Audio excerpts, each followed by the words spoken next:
మీరంతా పవన్ కళ్యాణ్ నటించిన తమ్ముడు సినిమా చూసారా? తమ్ముడు సినిమాలో ఓ ఎగ్జామ్ సీన్ ఉంటుంది. ఇన్విజిలేటర్ వచ్చి కూర్చుంటూ ఉంటే అక్కడ ఎగ్జామ్ రాసేటువంటి పిల్లలంతా, ఐ మీన్ స్టూడెంట్స్ అంతా కూడా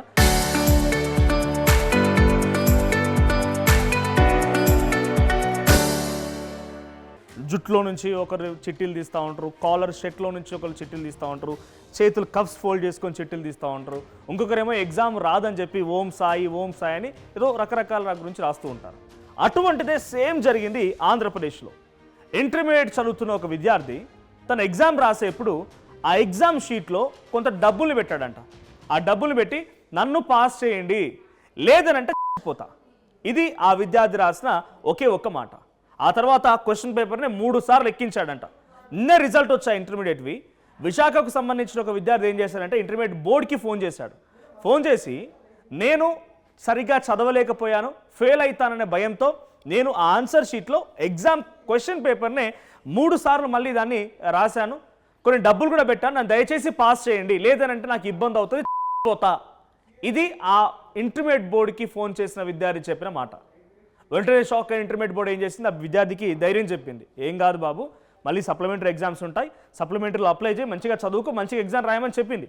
కానీ ఇక్కడ షాకింగ్ సంఘటన ఏంటంటే 10th వరకు ప్రతి ఒక్కరికి Telugu, Hindi, English, maths, science, social common subjects.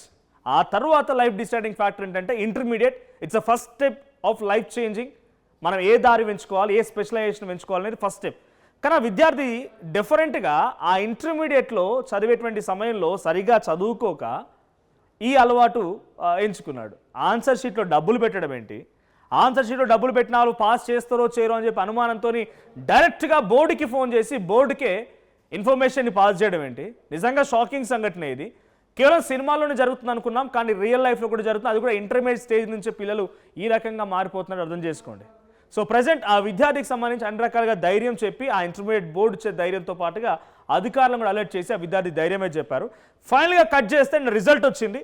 Result వచ్చిన తర్వాత విద్యార్థి సబ్జెక్ట్స్ చూస్తే ఆల్రెడీ ఇంటర్మీడియట్ ఫస్ట్ ఇయర్లో 2 సబ్జెక్టులు ఫెయిల్ అయ్యాడు. ఇప్పుడు ఇంటర్మీడియట్ సెకండ్ ఇయర్ ఎగ్జామినేషన్లో కూడా 3 సబ్జెక్టులు ఫెయిల్ అయ్యాడు. మొత్తంగా 5 సబ్జెక్టులు ఫెయిల్ అయిపోయాడు. ఇప్పుడు మళ్ళీ సప్లిమెంటరీ ఎగ్జామ్స్ రాయాల్సి ఉంది. కానీ అదే సినిమాలో చూసి సినిమాలో ఇన్ఫ్లుయెన్స్ లాగా డబ్బులు పెట్టి లేకపోతే నేను పోతా అనే రకంగా బ్లాక్మెయిల్ చేసినంత మాత్రాన టీచర్లు కానీ అక్కడ చేసేటువంటి ఎవరు స్క్రూటినీ చేస్తారో, ఎగ్జామ్ వాలిడేషన్ చేస్తారో, ఆ వాల్యుయేషన్ చేసేటువంటి వాళ్ళు పాస్ చేయరు.